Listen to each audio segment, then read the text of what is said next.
especially if you're running a website called The Intercept that is asking people to send in stuff, saying we will ensure you're not anonymity. I mean, so I'm glad the movie again. I'm glad the movie does kind of they didn't really have time. It's a deep well, so they didn't have time to go down that well, but they did kind of allude to it, uh, and I like that, you know. But it's all. But again, I also what I don't like is that even that, you know, Sydney Sweeney is a huge star, you know. She hosted Saturday Night Live, you know, well back. Um, Mm. you would think that if anything would be enough to get the ball rolling on, hey, what happened with the intercept? What was that? Why does so many, you know, why were so many FBI aligned individuals there? Why are some of them working with the NYPD now? What was Pierre Omidyar's deal? Is there any connection between the intercept and what's going on now with Trump, Peter Thiel, Elon Musk? You know, those questions where the answer is yes, and where a lot of the specifics have already been put out by people with more uh, eye for detail than I have. You know, it does disappoint me that that's not been enough to get that ball rolling. And that's just that to me, that's a little metaphor here. It's just the information. It's no longer worthwhile leaking information.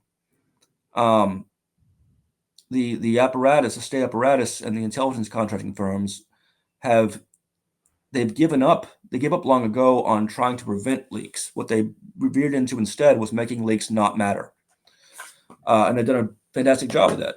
Mm. If you go back and look at how things worked in 2011, 2012, in terms of some of these leaks that we did and how they were jumped upon and Congress started investigating, it's night and day. There's too much. One of the reasons is there's too much nonsense going on uh, every day for for it to be worthwhile for a news outlet to really do a deep dive or even have it summed up to them. But there's other factors at play too, and that's that kind of where that's where firms like WikiStrat, people like Emma Best come in, the intelligence assets. So I do remember when they were doing an assessment of Obama's electoral first time he got elected president, and they were talking to uh, his then campaign manager, Rahm Emanuel, and he said the media strategy was just as you explained is happening writ large. That they said we put him everywhere, we put Obama everywhere, had him giving speeches constantly, ads constantly, billboards, and they said explicitly because even if you had a criticism of something you heard from him, by the time you organized your thoughts and conveyed them anywhere on any outlet, he has already said 1,000 more things that people are thinking about. So it makes it's to your point, it makes the leak of him saying something wrong irrelevant given the mass of his presence and all that else that goes into that form of propaganda. But going back to something you just said a minute ago, if you were to give your best, even if you were saying insufficient summary of why you think this current moment exists in part because of the Intercept's role in even what happened with Reality Winner, that is Trump's second victory, Musk, Teal with his vice president there and all of that.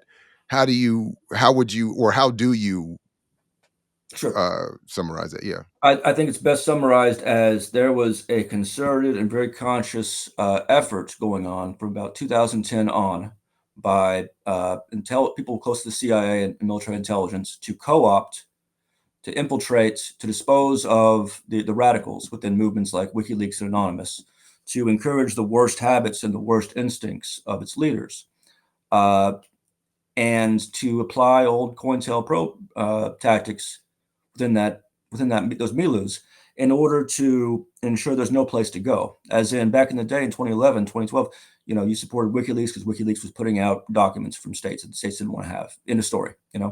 Later, but a few years later, Assange is now surrounded by people like Kim.com. He's surrounded by all of these weird grifter types who are just telling him yes to everything. And meanwhile, he still has associates who are loyal to the original mission, but ultimately in that context, these kind of people, especially technical people, uh, it's particularly easy to push them in different directions. They have a number of bad instincts to appeal to begin with, and so you have this large effort that really it only became clear in the last few years, going back to other leaked documents and other messages I've seen by individuals who've been close to this. You see at every level, anyone who becomes known for being an independent voice against the establishment, you either bribe them, you co-opt them without them knowing it, which is what happened to me when I wrote for The Intercept from prison, not knowing what it was. I mean, that was a gambit by Greenwald to use my credibility as a political prisoner to buttress The Intercept. You know, and in some cases they inserted individuals. Like again, Andrew Arnhauer, who also works with Distributed Denial of Secrets, Best, and all of them, these FBI assets, and has for a while. That he was portrayed as an anonymous activist. And the guy had nothing to do with anonymous whatsoever. He was not in any of our groups. He was when he was arrested, it was for something else. But he was put in several documentaries that were made with the participation of a couple of FBI assets, including Greg Hausch and Joe Pionda, and also put in a New York Times article in which me and Andrew Arnheimer are compared to Socrates, thus associating us. These were guys. This is the guy who was our enemy from way back. He was an outright enemy. He was not at all what we were for. But he was portrayed as such, and so that when his Nazi thing became more visible, it was used by some of these other guys with Gawker, who went on to work at The Intercept or New York Times, like Adrian Chen, as a means of discrediting Anonymous. So that's just one. That's one example of how it's done. But I did promise to make it succinct. Here's what they did. They managed to take everything that was working for us and make it work for them. And make it work for their purposes. And there's just a number of, it's depressing to see how well this works, how many ways there are to do it, and how little defense there is against it. That definitely contributed to the rise of the alt-right, which sort of co-opted a lot of the issues that you might call the alt-left back in the day were on, made it their issues, and turned it into not a left-wing anarchist or just a left-wing anarchist versus establishment thing, but a right-wing authoritarian versus establishment thing. And it takes a number of years for it to become clear that the trajectory has changed. So WikiLeaks is still being supported in 2016, despite its actual conduct, despite Assange's conduct, by some people who still, won't hear anything against him, have correctly understood that he's the subject of a great deal of disinformation, and who are thus reluctant to acknowledge when he is caught out doing things contrary to what he's claiming to do. And it becomes this whole scrum whereby, to criticize it, to point out, here's the issues that are happening, we're being infiltrated by this person, all that. There's all kinds of ways, as any student of radical history knows, there's all kinds of ways to discredit the messenger and to again, flood the zone. So there's no certainty, so forth. So, and that's the gist of it. You really have to see all the other dozens of little instances of it, of the individuals who have been co-opted in different ways. What's happened afterwards? What happened when they found out? What other tactics were used? And some of that stuff is not mine to share.